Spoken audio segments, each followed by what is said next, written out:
I feel like I am really rusty on doing wrap-ups. My book of shame that I read a lot of audiobooks this month. I really don't know how I can be that stupid. How can you just forget about one book? Like, I read this over and over, floppy copy.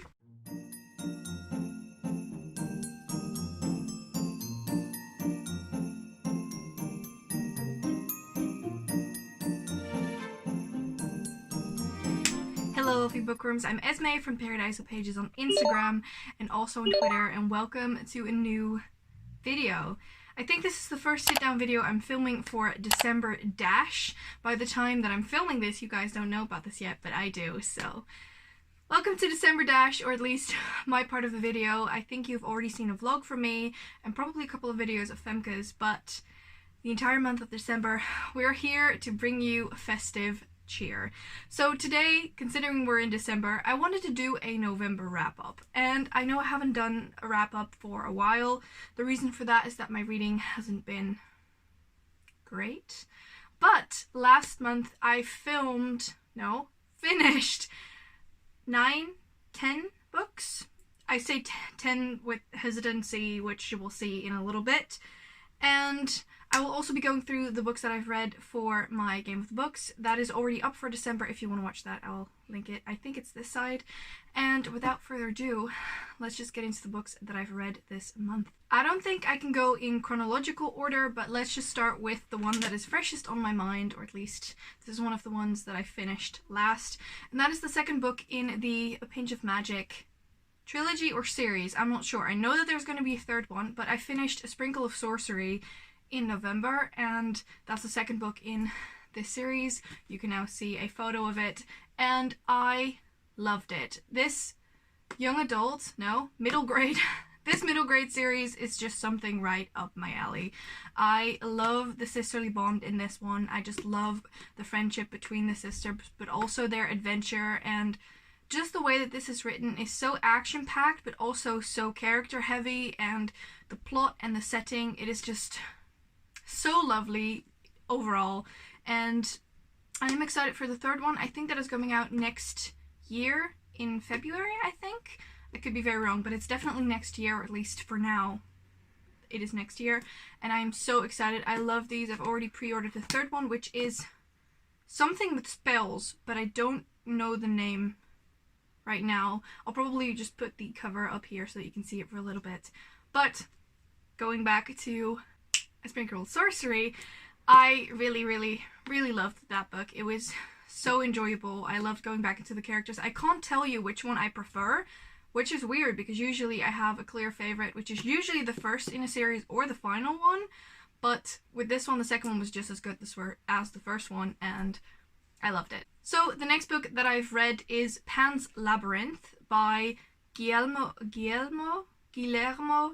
Toro. I hope I'm saying that remotely correctly. I listened to the audiobook of this, which was only a couple of hours long, and oh, I didn't say that, by the way. I gave A Sprinkle of Sorcery 4 stars, just to round that off. This one was, going back to Pan's Labyrinth, I have to say that this one was interesting, but I wouldn't necessarily say that it was truly a story for me.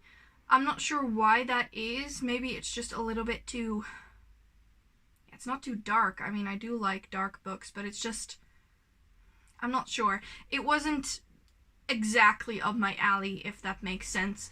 I gave this one 3 stars, by the way, if you're wondering. The audiobook was really good, though, but I was a bit confused throughout the book, and just in general, the reasoning behind it was a bit strange for me. Yeah, I'm not really keen on this one, but it was also not a bad book, so that's why I gave it 3 stars, which is this.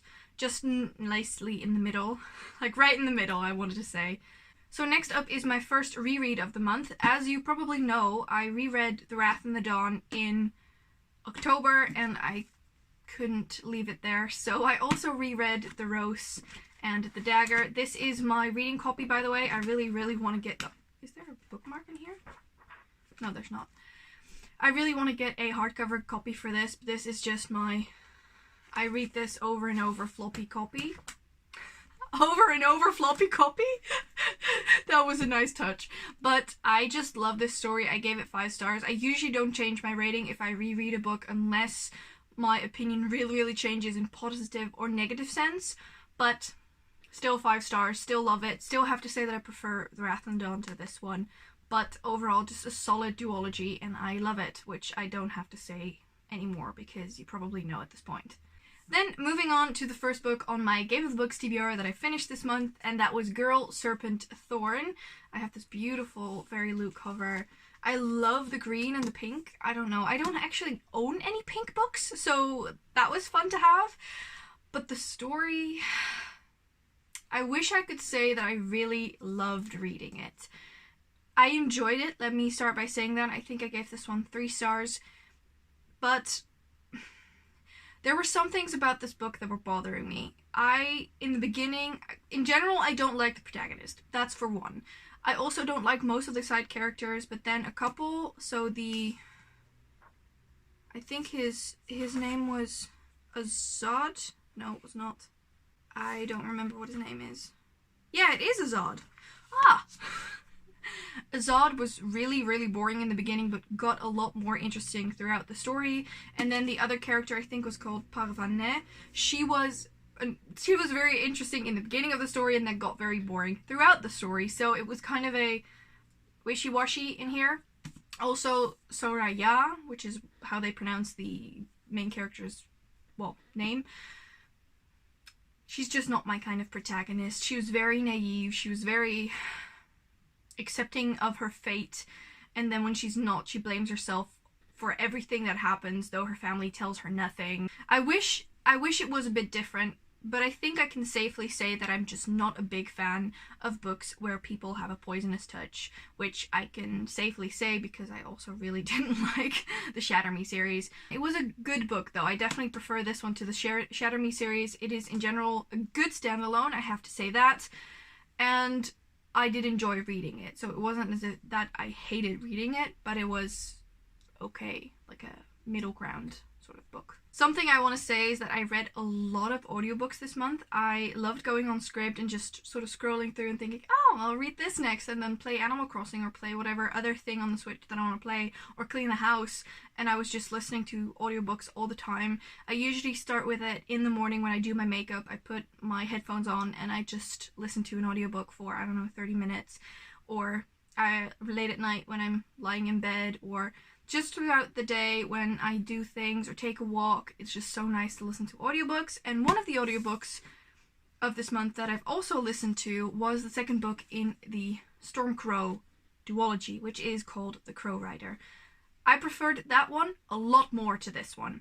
I don't know if you know this, but I was very conflicted about the characters in this one. And one of the characters that I really loved, Erison, was actually done dirty in this book, or at least I think. I'm not going to spoil anything, I'm not going to say anything about the story, but he was done right in the second book. That's all I want to say. I do have a couple of thoughts on this book that might be a bit more spoilery if you haven't read the Stormcrow. I'll put the Crow Rider here just to make it a little bit more easy for you guys to know what I mean.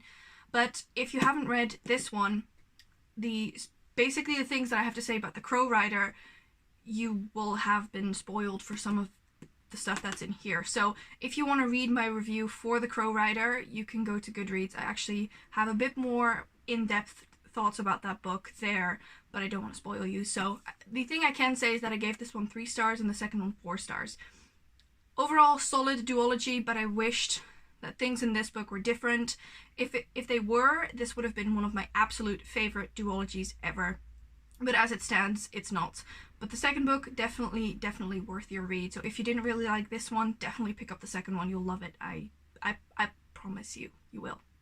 Okay, so book number 2 on my Game of the Books TBR. As you can see, I was very bad with that TBR this month, mostly because I was listening to so many audiobooks, and then the books that I wanted to read for this Game of the Books TBR weren't on SCRIBD, so I couldn't listen to them, so I didn't finish all of them, but I'll get to that in a little bit. But the one that I did finish was a reread, and that was my reread for Serpent and Dove by Shelby Marin. I originally put Blood and Honey on there, but I really wanted to reread this one to know what happened when going into the second one. I am very scared of the second one because I haven't heard raving reviews as I did for Serpent and Dove, and when I agree with the first sort of opinions about a book, I will usually also agree with the second opinions about the second book, if that makes sense. So I'm kind of scared to go into Blood and Honey, but we'll see that as we go. I really loved rereading this one. Again, I didn't change my rating, it's still a 5-star, and I just love these stories. I love these people. I love this book so much, and I was so happy going back into it.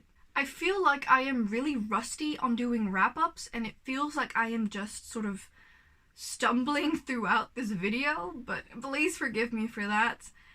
Let's just move on. Something I actually forgot to mention is that I also finished A Pinch of Magic in November.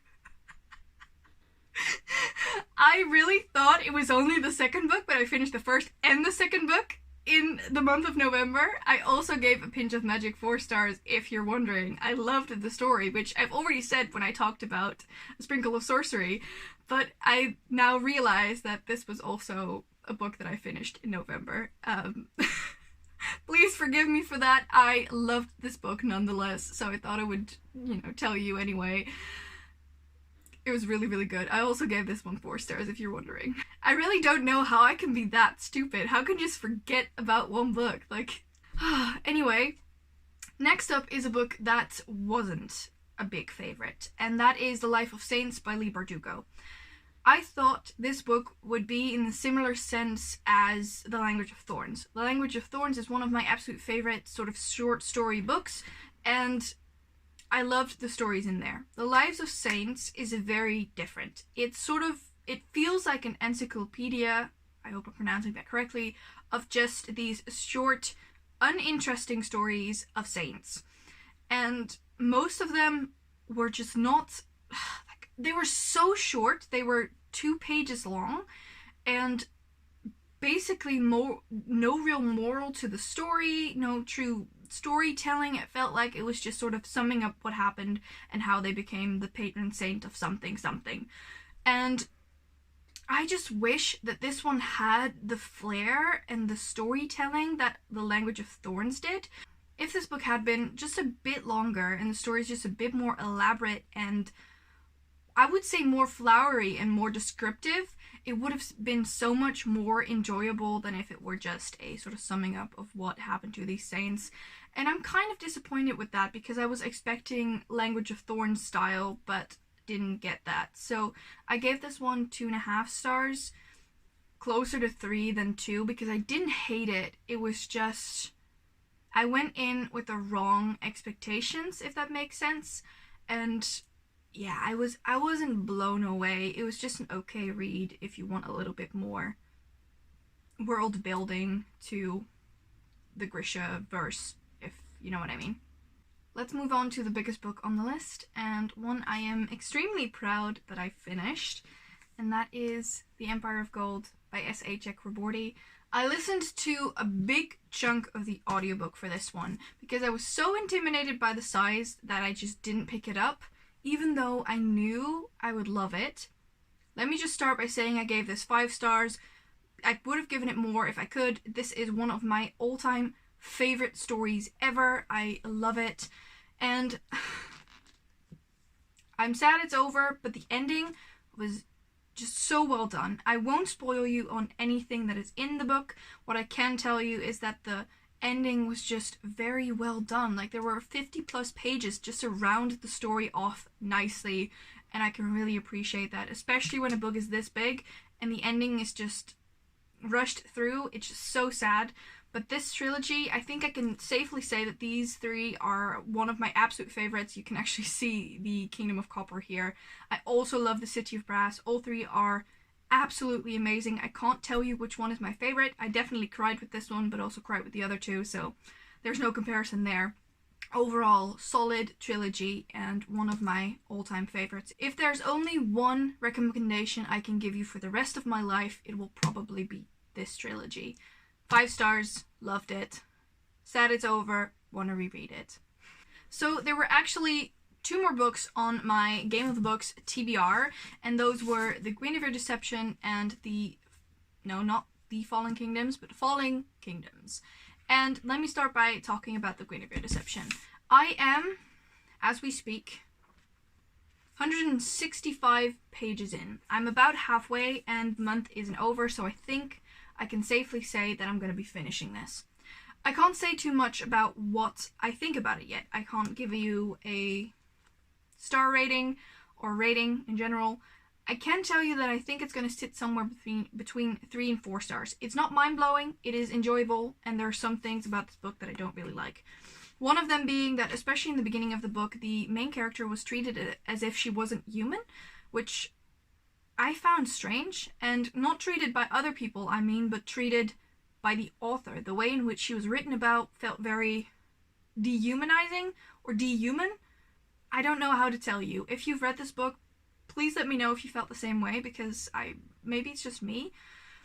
That definitely gets better, and I'm very interested to see how this ends, because it's very, very intriguing. So that I do have to say, but I'm in general just... I'm a little on the fence. It's a little half-half with this one. But I think I will be able to finish it before the month is up, so I did want to mention it. Which then leaves my Book of Shame, Fallen Kingdoms. I have had this book for multiple years, and I haven't touched it. I should have prioritized this one over the other ones, but I don't know. I haven't. This will be carried over into the next month if I don't finish it, which is unlikely, which I've already mentioned also in my TBR. But I did want to show you this book just to tell you which books I've read of my Game of Books TBR and which ones I haven't. I haven't read this one. It's my Book of Shame. I can't help it. I just really, really want to read it, but I just don't take the time to do it, so hopefully soon. And those, I think, were all of the books that I read in November. As I said, it was a pretty good reading month. I've enjoyed almost all of the books that I've read. Some of them were a bit better than others, in my opinion, because I think whether a book is good for you or not is very, very personal. It has to do with your personal tastes, things you like in books. That said, I think that is everything for this video. Please do let me know if you have any new favorites that you've read this month. I always can use more recommendations, even though my TBR is unending. It's fine. It's just fine. That said, thank you guys so much for watching. Please subscribe to our channel and press the little bell icon so you get post notifications every single day when the new video is up during this December dash, and I hope to see you guys in the next one. Bye!